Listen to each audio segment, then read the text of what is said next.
What's up guys, Alex here, and today I bring you my EGL Season 3 draft analysis. I'm the coach of the Atlantic City Agrons, and recently we just drafted for the third season of the Evergrande League. And I'm going to be getting into my team and stuff. I just want to start off with how the draft process went. It was a partial snake draft, meaning the guy that gets the first pick in round 1 will get the last pick in round 2, with a randomized third round for each tier. There are 4 tiers: OU, UU, RU, and NU, and we each get 3 picks from each tier. I just want to explain that so when I get to my later picks and my Pokemon don't seem as good, it's just because there aren't as many good Pokemon left in the later rounds. So I'm just gonna get right into this. And here we go. So my first pick of OU round 1, I had the 10th pick. I chose Excadrill. Excadrill is an awesome Pokemon, really. It is. In OU, it's known for being a good sweeper with really nice abilities. It has pretty standout stats, pretty good standout stats in HP, attack, and speed. Speed, it's not crazy high because it's really used as either a Scarf Pokemon or as a Sand Rush Sweeper. But you can see its HP and attack are super high. Its HP sort of just balancing out its other defenses, but its attack is its main drawing point, where it is a really powerful Pokemon. That 135 attack can sweep games easily. So I just want to go into its abilities. It gets Sand Rush, Mold Breaker, and Sand Force. Sand Rush, as you all know, when in sand, Excadrill gets double speed, and with that base 88 speed, it outspeeds most things, even if they're Scarf. Mold Breaker, which is good for Pokemon that levitate, it also allows it to get Stealth Rocks up on something that may have Magic Bounce. Sand Force is just an ability that I put there because I do have a sand team, and if I'm facing maybe a slower team, or if I'm facing a team that doesn't have any levitators, I could put a Scarf on this and give this thing Sand Force, so when it's in the sand, its Iron Heads, its Rock Slides, its Earthquakes, all will have boosted attack. So its notable moves that I thought were pretty important, as it gets Earthquake, Iron Head, which are both of its stab attacks, and they're both very powerful. Swords Dance, which is good on the Sand Rush set. Rapid Spin, which is pretty good support to get rid of hazards. Rock Slide, which is pretty good coverage. It takes care of flying types that I normally wouldn't be able to touch, and it gets Stealth Rocks. So my the team roles that I expect Excadrill to play are Sweeper, late game Sweeper, or early game just hard hitter. Late game Sweeper, if I have Sand up, I can easily sweep this thing, or if it's Scarf. But as well as that, I have it as hazard removal, which could be important. It's most likely gonna maybe run Rapid Spin on a lot of sets, and it's a decent hazard setter with Stealth Rocks and with the Mold Breaker ability. So Magic Bounce is not in effect if I face something that gets Magic Bounce. So we're gonna go into the next Pokemon, my second pick in OU, which is Tyranitar. Now Tyranitar is a pretty great Pokemon. It is one of the pseudo-legendaries, meaning it has a total base stat of 600, I believe. And when you look at its stats, you can see that it has just crazy stats with an HP above 100, attack at 134. Its defenses are both above 100. Its special attack is pretty usable at 95. So if there's something that is 4 times weak to a move, maybe I'll utilize that special attack. And its speed is pretty bad, but its other stats really make up for it. And obviously it has the great ability of Sandstream, which is perfect as a partner for my Excadrill. It's a really good sand setter. Another ability that I could run is Unnerve, in case something wants to run like a Culver Berry. I can make it so that they can't use that. It's a pretty niche situation, but it could happen. So my notable moves that I thought were pretty important for Tyranitar: Stone Edge, Crunch, Pursuit, are all really important. Stone Edge because that's its strongest form of stab. Crunch and Pursuit. Crunch because it's his best dark stab, and Pursuit to catch Pokemon to trap psychic types and such. Also get Stealth Rocks, which is pretty important in case I feel like I need extra coverage on Excadrill or any of my other potential Stealth Rockers. And it also learns basically every other move in the game, to be honest. Tyranitar is a pretty versatile mon. It learns like all the elemental like punches. It gets especially it gets like Fire Blast, Thunderbolt, Ice Beam. So it has a lot of coverage. And its team role, it will probably primarily be a Sand Setter. It could be a Hazard Setter.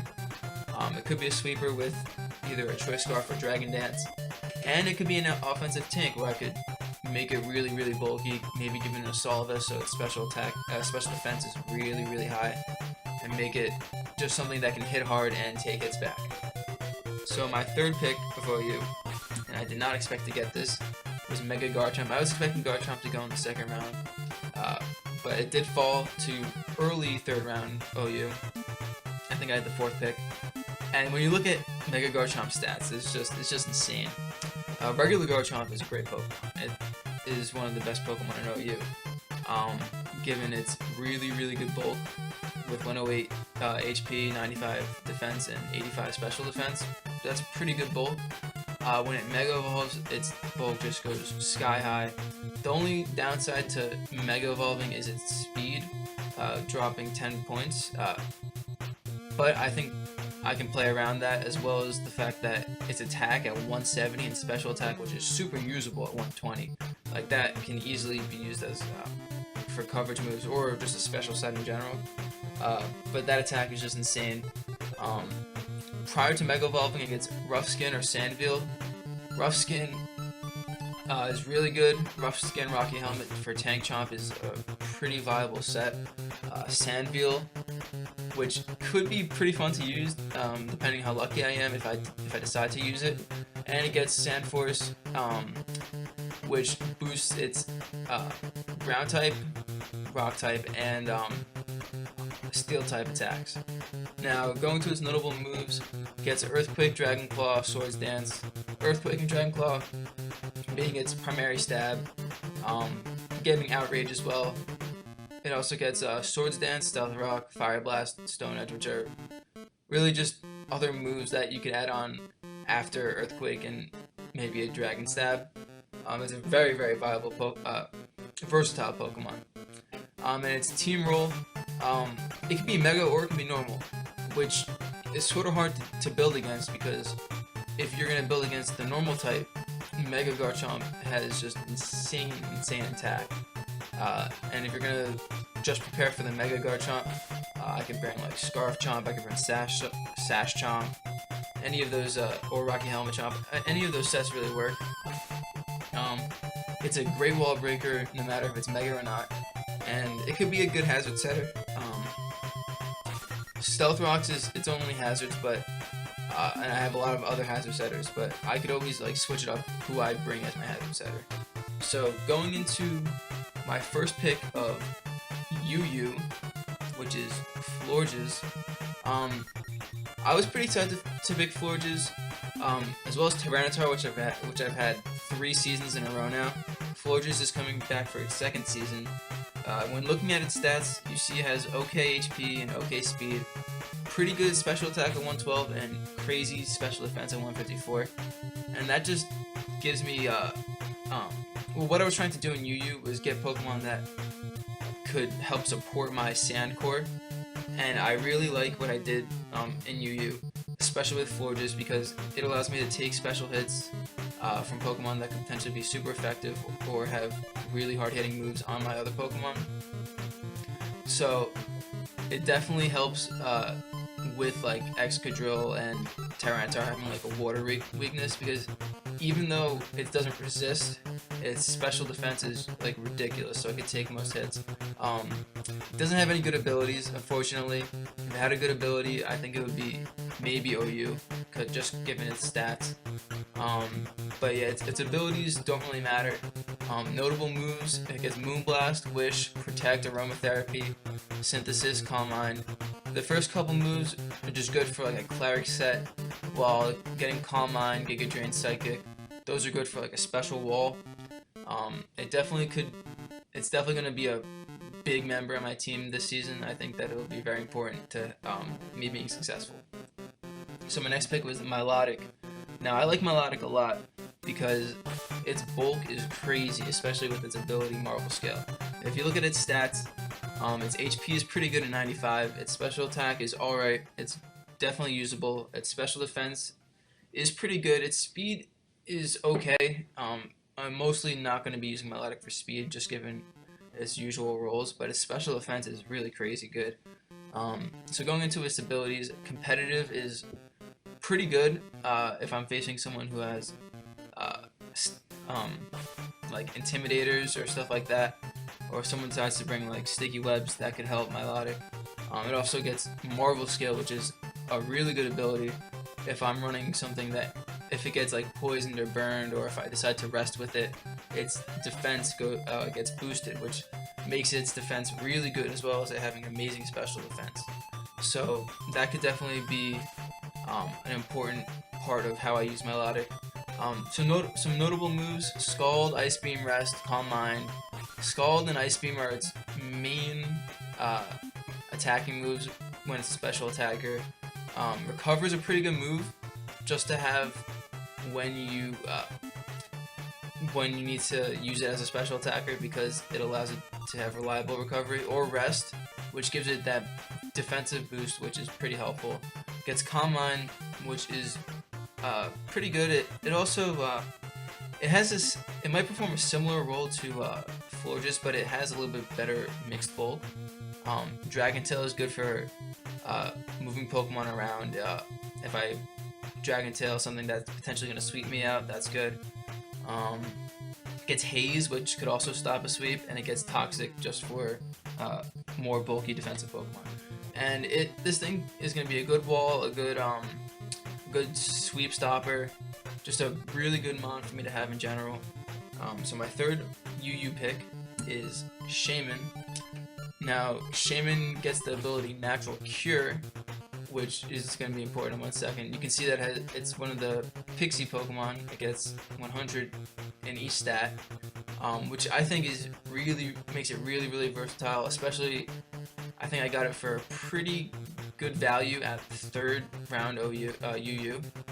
So Natural Cure is really good. It allows me to switch into statuses and then switch out and not take any and not have to deal with those statuses. So if something tries to Thunder Wave me, I can switch this thing in on it, and even though it'll be paralyzed, I can switch it back out and it will not be paralyzed. It also stops things like that put things to sleep, with like Sleep Powder, because it is a grass type. So some notable moves: it gets Seed Flare, which is its best move and its best stab move, which I'm pretty sure has a chance to drop, has like a 40% chance to drop special attack or special defense by like two stages, I believe. It also gets Dazzling Gleam, Earth Power, Psychic, Air Slash. So it's just some really good coverage moves. It also gets Healing Wish, which is pretty good. It's one of the few Pokemon that get it, and it definitely allows it to be a Cleric for something that, if it's low because of maybe a Life Orb, or if it just took a lot of damage, Healing Wish could definitely help with that. And it's also a good special attacker. It gets a lot of good moves and has a very usable special attack. So going into RU, I thought that I picked a lot of really good support Pokemon in UU, and I thought that I would need more wall breakers or things that can hit just really hard. And Emboar seemed like the perfect pick for that. I needed my Fire, Water, Grass Core, and I got it with Emboar. As you see, it gets 110 HP, 123 attack, and 100 special attack. Those are its highest stats. And it gets the ability Reckless, which, given the moves that it learns, is really good, especially given also its attack stat. Flare Blitz and Wild Charge hit really hard. It gets Super Power, which doesn't get boosted by Reckless, but is a really good stab move. Flare Blitz is obviously its hardest hitting move. Gets a move like Sucker Punch, which could be helpful against Psychic types that may threaten it. It gets Scald, which I think that's weird, but Emboar, a fire type, getting water stab, or not stab, but just water moves, especially Scald, and given its special attack, that's a really good thing. If someone has those like ground or rock types that sort of wall Emboar usually, Scald will definitely be able to take them on better than most. And it also gets Will-O-Wisp, which is a pretty good support move. But for the most part, it's going to be a wall breaker.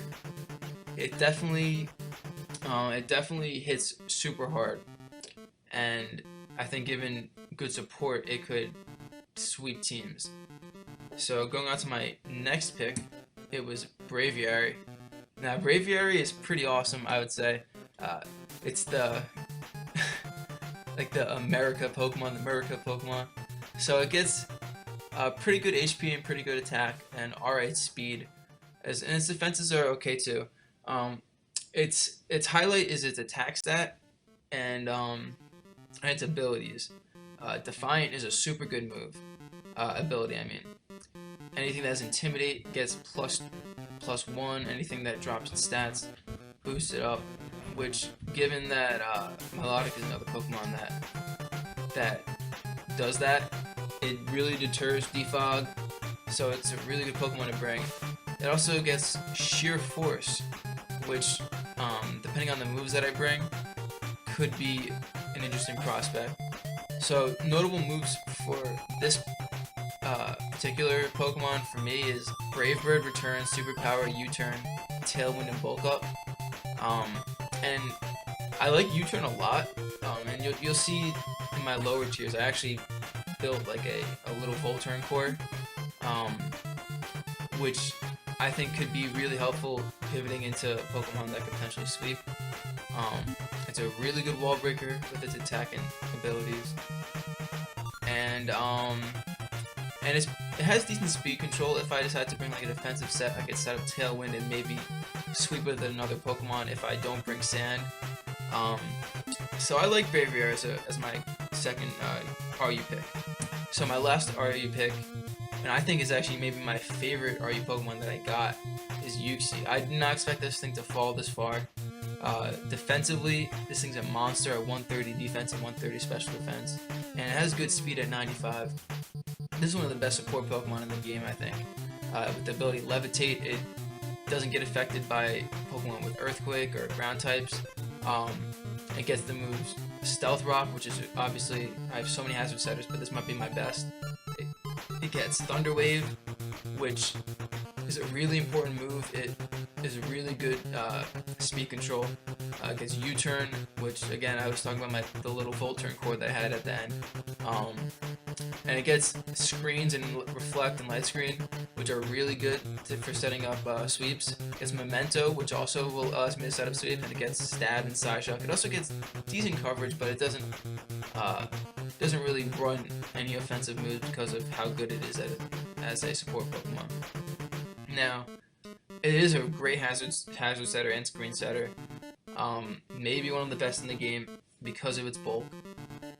And the Volturn core is real. I'm just gonna say it. That my lower tier Volturn, they're not super fast. 95 is pretty good though, and if I can get a slow U-turn or slow Volt switch off, it can be really helpful for getting switch initiative. So yeah, now we're going to my first round NU pick, which is Rotom Fan, another Volt switcher. So Rotom Fan is probably my favorite Pokemon that I've used in League format. I had it last season. It brought me to 9-2. I made it to the championship. And its stats are pretty good, and it's not like super versatile in that it has a lot of moves, but it's versatile in the fact that it fits on like every team. So its defenses are pretty good at 107 defense and 107 speed def. It doesn't have a great HP. So normally, if you're a Rotom Fan, you don't go for mixed bulk. You go for max HP, max defense. It has a pretty good special attack in 105 and a pretty decent speed stat at 86. Meaning that it can run offensive sets, and it can run like a Choice Scarf set with Trick. But some of the important things about it, its ability is Levitate, which I think is hilarious considering it's a flying type. It gets Thunder Wave and Will-O-Wisp. That's what I used a lot last season, as well as Air Slash and Thunderbolt. That was like, those first 4 moves are what I brought every single time I brought Rotom Fan, I think. Or for the most part it was. Maybe some coverage. But it also gets Volt Switch, which is really good. And it gets Pain Split, which allows it to stay pretty healthy considering that it has a pretty low HP. And its team role is going to be as a status spreader. It definitely gets Thunder Waves off really consistently. It also absorbs Thunder Waves, which is really good. And it is a pretty good Volt Switcher. It's not super fast, but it's pretty bulky, so if I can take a hit and then maybe Volt Switch out, or I can just straight up Volt Switch if I outspeed and get Switch Initiative. So my next pick was Stoutland. Now I like Stoutland a lot. I think that is a pretty cool Pokemon. At base, has pretty decent stats overall. Its defensive stats are not so bad at 85 HP, 90 defense, and 90 speed def. And its attack and speed are pretty good, especially considering that it gets Sand Rush, another Pokemon that can abuse the sand that I have. It also gets Intimidate and Scrappy, which are just, they're alright abilities, most likely not what I'll bring to a match, maybe Intimidate. But its attack stat is really good with Sand Rush because it has pretty decent attacking moves with Return, Crunch, Superpower, Facade, Pursuit, and the elemental like Fangs and Play Rough. It could be a sweeper depending on my opponent's my opponent's weaknesses. Return is pretty powerful, especially if it's Adamant. Crunch and Superpower are another 2 pretty good moves to use. And Pursuit could be something that could just like randomly trap something that is pretty good. So my last pick of OU, or NU, and I had the last overall pick in the draft. I picked Dusknoir. I had it last season and I liked it a lot actually. I thought it was overall pretty good. It has really good bulk, not really good HP, but its bulk sort of makes up for that, and its attack is pretty nice. I use this thing mainly to scout out my opponent's items, and which helped me more than once. It also gets Will-O-Wisp, which is pretty good. Shadow Snake for priority, which I don't have much of on this team, but I can definitely play around that. Shadow Plunge, Earthquake, Trick in case I have like a Choice Band set. I could trick a Choice Band onto something, or if I have like a Choice Scarf or Choice Spec set, depending on if I need to cripple a specific Pokemon. And it gets decent coverage moves with Ice Punch. I think it gets like Fire Punch. But yeah, for the most part, it's going to be a scouter. It's going to scout out what items my opponents decide to use, as well as a lot of other things. And it is a pretty good status spreader with Will-O-Wisp. As you can see, I have a lot of Pokemon that can use status, a lot of Pokemon that can just be a nuisance to my opponent while I set up a sweep with my higher tier picks. So that's it. Thanks for watching, guys. I'm really excited for this upcoming season. We have a lot of new players that I'm pretty sure are way better than me. But I think I drafted a pretty fun team. I think I drafted a pretty good team. And I'll see you guys later.